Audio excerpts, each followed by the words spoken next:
Show on KKID 92.9 FM, Salem, Raleigh.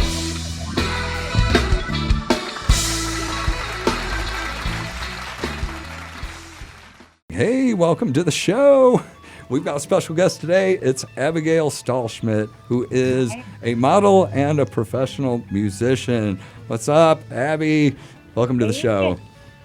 Thank you so much for having me. It's great to be here virtually. So I've been told people we're going to have a professional model on the show, and it's like not only that, but she's also a professional musician, and you've done a lot of big photo shoots. We're friends on Facebook, and I've seen some great photos. So what's up lately? What have you done? You've traveled and done some great shoots. Tell us about some of that. Well, obviously, everybody knows that traveling, especially outside the country, is pretty much completely limited these days. But one of my favorite photo shoots that I've done actually was while I was on tour with the Vivaldi Metal Project in Bulgaria. And we had just a phenomenal concert there, actually at one of the oldest amphitheaters. It was built in 90 AD. So it was absolutely gorgeous, breathtaking. And while I was there for that concert, I actually was fortunate to be able to shoot with Elle Bulgaria. And they did a write-up about me, and also got to feature my electric violin here in the photo shoot. So it was just a blast, and the sweetest people to work with. You brought in some videos for us to check out today. Yes. And Abby and me are friends on Facebook, and some of the videos that she's posts are just amazing, and the photos from the photo shoots. And I saw a new Christmas video that you just put out, the Christmas Countdown. Yes. What's the story on that one? Yeah, so Christmas Countdown, that is a music video that I did with some good friends of mine, a videographer that I've worked with many times in the past, and everybody else that was in the video is based in Kansas City, so we're all from Missouri. And Ron Berg Studios is the videographer and his company, as well as Ballet Street Project, which is a group of professional ballet dancers also based in Kansas City, who they formed Ballet Street Project really during this kind of downtime, quarantine time, whenever they were unable to, of course, perform in a theater in front of live audiences. So we joined up together and created a music video to original Christmas piece of mine called Christmas Countdown, which I wrote with my co-writer out of Nashville. And we actually collaborated on this piece, kind of wanted to create something that had the energy of a Trans-Siberian Orchestra kind of piece, or Mannheim Steamroller, kind of think some of those wonderful, instrumental rock sort of, holiday pieces. So anyway, we had a blast creating it, and then being able to have the visual element of it with the dancers was also just a wonderful thing. So that's up on YouTube, and you can also find it on Facebook. But yeah, Christmas Countdown. And sorry, I'd like to also mention that all the downloads of the MP3 itself, if you go to my website at www.abigailstahlschmidt.com, all of the downloads, the full proceeds will go towards Kids to Kids Toy Drive, which is a wonderful organization that donates toys to kids in need.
I started watching the video. I'm like, okay, it's got a cool opening. You're playing your violin, and then these dancers, and it's more than just one or two. It was like a dozen or 15 of them are all dancing through. Was that downtown Kansas City or something? That was actually at Hallmark's Crown Center. So it's just a beautiful area with a huge Christmas tree and all sorts of lights and everything. So yeah, it was a beautiful area. Did you have to shoot that at like 3 a.m. to where nobody else was around? How'd you do that? It was definitely very late at night, and of course it was freezing outside. But we made it work, put smiles on our faces, and it was all good. But I have another Christmas video, which is kind of funny, that was shot at the Kids to Kids toy drive, which, as I mentioned, all the proceeds of the downloads are going towards. That is going to be released next year. So that was a different venue. That was actually in Wisconsin. And they had this just magnificent light show that accompanied the toy drive. So people obviously can drive through the light show. And then at the end, they collect toys. But just these amazing time-themed different lights and lasers and things that went with the song. So that'll be out next year. That's cool. That you're one of these artists that put out some Christmas material this year, because there's not a lot of things getting produced here lately.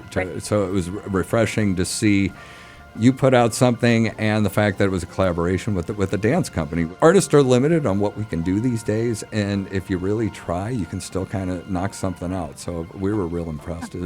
So everyone should go check out the video, the Christmas Countdown, on your YouTube page. Just type it in on Facebook, right? Christmas Countdown or Christmas Countdown on YouTube, and it should pull up. And if you're checking out Abigail's YouTube channel, dig deep, because there's some good stuff in there from 2 and 3 years ago. I want to ask you about the Freebird jam that you do, right? Yes. I don't know if you do an amazing version of Freebird, and us being the Schwag being a rock and roll band, you always get that one drunk guy every other show that's like, Freebird. Yes. It's usually me. Oh my goodness. So yeah, what's the story on that? So I have to give my credit to my dad for giving me the idea. He was like, it would be awesome if you did Freebird, because everybody yells that out, at the end of a concert or wherever in a concert. Depends on how much fun you've had during the concert. But yeah, I did that and actually performed it for KKID's 50th anniversary at the pageant. So that was a blast. It was, meant to be actually a surprise performance. I came out and started playing a classical song first. And Mark Close actually kind of was like the trigger for it. He was, we had like a little bit of a back and forth where he was like, oh, you're not supposed to play that kind of music here. And so I walk off stage and come back and start playing Freebird. I'm in a rock outfit and everything. So that was so much fun. But yeah, Freebird, I mean, of course, it's such a classic. I've actually... for some people that are definitely open to the rock stuff, I've gotten to play it at a few weddings too. Oh. So that's been cool. Yeah, when we were digging through your videos, we're like, what's the Freebird jam? And you were just shredding. And plus the guitar solos at the end, the woo doo doo woo doo doo woo doo doo. Right. Nailed it. When I do hear a band play it, you look, it's like, okay, they're going to do it, or are they going to hit the licks right? Because that's tough. Right. And then if you got the two guitars trying to do it, but then interpret it on violin, and that's a 6-string violin you have there. It is. Right. It is a 6-string violin. Yeah. Now most violins don't have 6 strings, right? From what I understand. Correct. Most of them have 4. This has 2 lower strings, so kind of get more into the bass range, if you will. It just really adds a creative range as a violinist, especially once you start working with pedals. I mean, I'm sponsored by amazing company, Boss, and I have this big pedal board, that multi-effects pedal board from them. And oh my goodness, I mean, it doesn't sound like a violin anymore, as you can imagine, once you start plugging into effects. So once you have those lower strings that you can work with, there's just so much range, especially if you start looping, and I mean, there's a lot you can do. So it's pretty fun. Yeah, that was really interesting to see. Not only the shape of the violin, but then we're like, wait a minute, right. that has 6 strings on it. And then we were debating if it was tuned like a guitar. Yeah. But it's not, though. right? It's not. Yeah, it's still tuned like a violin, a traditional violin, except, it's the same intervals for the lower strings. So it's in fourths. Because the sounds you get out of that are just crazy. Like, I've never seen anything like it. I mean, it's a great instrument. I mean, another plug here, but I'm also sponsored by the creator of this violin, Mark Wood. And I can't say enough about his instruments. It's just, I've not found an electric violin that is able to have that kind of raw power that you would expect from, of course, a guitar. There's just so much that you can pull out of it. I normally don't even dial it up all the way as far as the gain here. But yeah, it's really cool. And you run it through a guitar amp, like a Marshall half stack or something? I traditionally run it just through my my floorboard, my multi-effects processor, because that actually has amp modelers in it. So I mean, you can pull out a lot of sound without even having to go through a traditional amp set. And then you just run it through the PA system, then through the monitor. Wow, and it gets that sound. Well, there. Yes. Yeah, some of those new amp modelers are really cool.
what other videos did you have? Well, I like the My Strange Addiction because she had the dancers, and it seems like you work with like a lot of professional dancers. It's like super high caliber. So like, Yeah, I mean, that's definitely my goal with it. I mean, I love the opportunity every time I get to work with a dancer. And this particular dancer, Delaney Glazer, she actually is the dancer with Justin Bieber. So on his dance troupe, which is funny because, you know, it's like I have the whole gamut of different types of genres of dancing, you know, from the Ballet Street Project to contemporary dance. And she's just phenomenal. I mean, most of this video, she honestly was freestyling on dancing. Wow. And she's just incredible. So I think it turned out really cool. I noticed that too. It seemed like she was improvising with the song, you know, just making up the choreography, which is a really cool vibe because that's what we do with some various performance artists at some of our biggest festivals. So it's like, oh, right, she's got a dancer too, right on. Yeah. I love that. And then I was reading the fine print. I'm like, supposedly, and apparently this dancer has danced on stage with Justin Bieber on some of the bigger tours, right? Now, does she live in St. Louis? What's the connection there? She's originally from St. Louis, and I think her family still lives here, but she lives in LA now. Right so, you know, if she's on tour, you know, I'm sure she's all over the world usually, but she's now based out of LA.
Played recently, I saw at the pageant, and I think it was with a band called a tribute to Electric Light Orchestra. Yes, yeah. So it's called Mr. Blue Sky. I believe it's really the only ELO tribute in the Midwest, if not, I'm not even sure what other ones there might be in the country, to be honest. There may be a couple.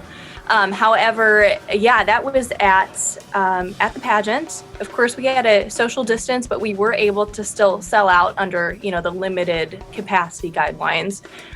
It was, for one thing, so much fun to be able to play at a major theater after not having performances for so long, but also to play at the pageant. I mean, I love that venue so much. And we just have a blast. All of us band members, we get along so well together. So it's just a good time. Yeah, I saw some of the clips you posted from that, and then I know Brad over at Contemporary Productions that books the band, and he was, because we're working on booking some various shows together, and we were talking about you guys, and I was like, oh yeah, I saw Abby's post, man, that band looks hot. It's great production, and all the hits, and sold out show at the pageant in St. Louis. So there'll probably be more of those shows coming up, I imagine, in the future. Yeah. We do have some. I don't know if there's been an official announcement yet, but I believe we have one coming in the springtime. Anyway, yeah, it'll have to stay tuned. Yeah, either my website. That's good. So that wasn't a one-shot deal. It's like, oh no, we're gonna do that again. We've played multiple venues already. The Wildy Theater in Edwardsville. That's cool. There was another outdoor concert actually that we were able to do at the Powerplex here in St. Louis. It's probably not called that anymore. I think that was one of their last shows. But anyway, it's been a blast. So we've been able to play quite a few so far. I like that. And then didn't you said it was a few weeks later you sat in with another band there, didn't you? Or did I read that wrong? I don't know. Or you played there just with the ELO? Or I was supposed to play with the Liston Brothers. That's what it was. Yeah. Pageant. Yeah. And unfortunately, that one got canceled. I was looking forward to it. I got to play with them. Okay. I got to play with them last year, though. Of course, they've been around for a while. They're phenomenal. That's what it was. And those guys used to be in Mama's Pride. Am I getting that right? Yes, which is a big, huge, popular group of St. Louis for many years. And the fact that Pat gets out there and jams and stuff. He was in an Allman Brothers tribute band for a little bit. It was all hot players of St. Louis, and we did a big show with them up in Peoria at some big event center. It was such a fun time hanging out with those guys, telling stories, and then they just tore it up. So the fact that, and then I saw you were going to sit in with, I didn't hear the show was canceled though, but man, that's kind of the culture right now. There's not many shows, and if they are, they're prone to get canceled. And when they do get canceled, people aren't that surprised, because the Schwags had numerous shows canceled at the last minute, right? Or moved. We even had a major festival move from one state to the other 4 days out, and people were like, "All right, we're moving to Missouri. Right. Let's roll. They're still doing it. All right, let's do it." I mean, if anything, I think this year has told us to. Allowed us to learn to keep rolling with the punches. I mean, you don't know what to expect completely. But I think a lot of people have also, even with this format, have learned to adapt more to be able to do live stream concerts and things virtually. So I think on that front, it's helped people more rapidly kind of come to grips with technology. So I've been seeing more artists do more stuff online, and then I've been seeing other artists, like, by not seeing them, like they're just kind of real silent, A few bands I talked to over the summer, like, man, until there's a cure, we're not going to play again. I'm like, and there's a vaccine out now, so maybe that means soon, right? And maybe we all needed a break anyway. I don't know. Yeah. Okay, so what's another? I like Prince. If we want to do a little talking, do the Purple Rain, because I see a lot of covers of that. That's cool. Yeah, why don't we set up the Purple Rain song? So that's what it is. It's a song by Prince that we're going to play. What's the story on this video? So this one, really the idea of performing this one kind of came pretty soon after Prince passed away. It was like, of course, it's high time to do a tribute to Prince, and I had some really good friends actually at a couple of venues in Branson, Missouri. Actually, to back up a little bit, I played a tribute in Branson for almost a year, and it was a Trans-Siberian Orchestra tribute at the time. But anyway, because of that, I kind of got acquainted with some of the other acts in Branson. The Haygoods was one of those acts, and the theater that their family, performs out of, the Clay Cooper Theater, is was the theater venue that I performed this music video in. And then the other portion of it was at Hahatonka State Park in Camdenton, Missouri. And I just thought it was the perfect setting because it looks like it could even be in Europe. It kind of looks like a castle. Just the ruins. It's just such a kind of stately looking backdrop. So anyway, I loved shooting both portions of that. They kind of have different feels to them. But that has probably been one of my most popular videos, one of my most requested, cover songs. So Well, here we are, Purple Rain, Abigail Stahlschmidt.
the next song is Wishmaster, if you would like to talk about that.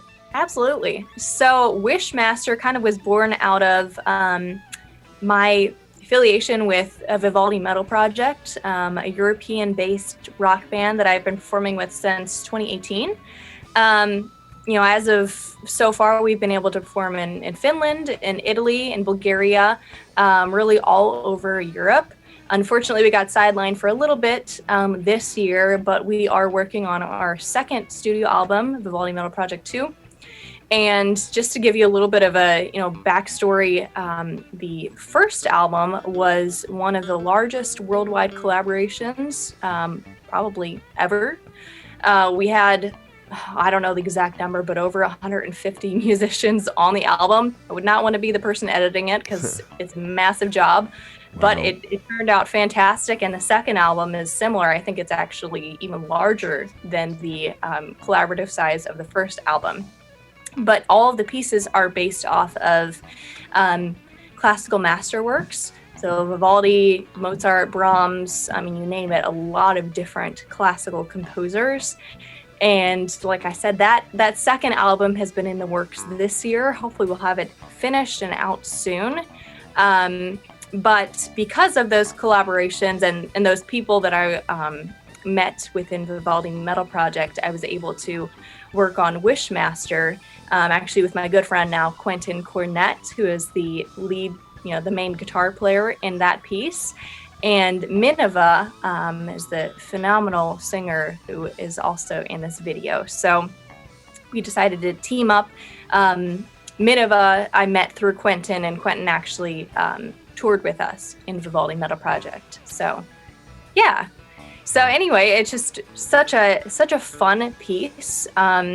We actually, another little fun tidbit, random fact, our first show with Vivaldi Metal Project was actually an acoustic version of the show, and we got to go specifically to Finland, which is where Nightwish is from, and performed in basically a live concert series that was a tribute to Nightwish. And the person that put it on, Plamen Dimov, is actually the guy that was responsible, at least in part, for getting Nightwish together as a band. So really kind of cool, random backstory. But this song, Nightwish, is basically, or this song, Wishmaster, is basically a tribute to Nightwish.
One of my major projects, really at the beginning of lockdown, Dawn of War, is actually an original piece of mine.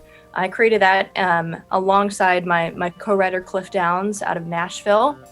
And yeah, decided, I was actually supposed to have a live concert performing this piece along with other of my original pieces. Unfortunately, of course, it got canceled because of quarantine and everything. So in light of that, I was like, you know what, I'm still gonna make this happen some way or another.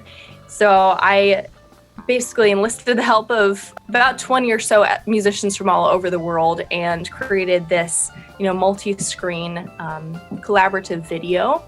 And basically they formed my orchestra behind me. So it was a lot of fun to create, and it was all voluntary. So a big kudos to everyone that came alongside me and helped me create it.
I was discovered as a model when I was 12 in St. Louis. So I got signed with a modeling agency locally in St. Louis first. But then I was signed with an agency in Chicago, which is now a worldwide agency, as they've kind of acquired more agencies. They are called Select Models, and they're based out of Milan, out of Chicago, out of Atlanta. They're in Germany as well. I know I'm missing a few, but they're a worldwide agency. So that's really my largest affiliation that I have with an agency.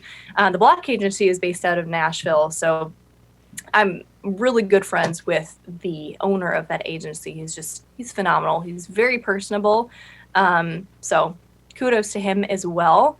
And then there are a few other agencies that I'm signed with as well, but those are kind of the main ones for me. That's great. Yeah, I recognize the Block agency. I can't remember what I did with them some years ago or something, but no, that's great. Well, you've been in some what's you do.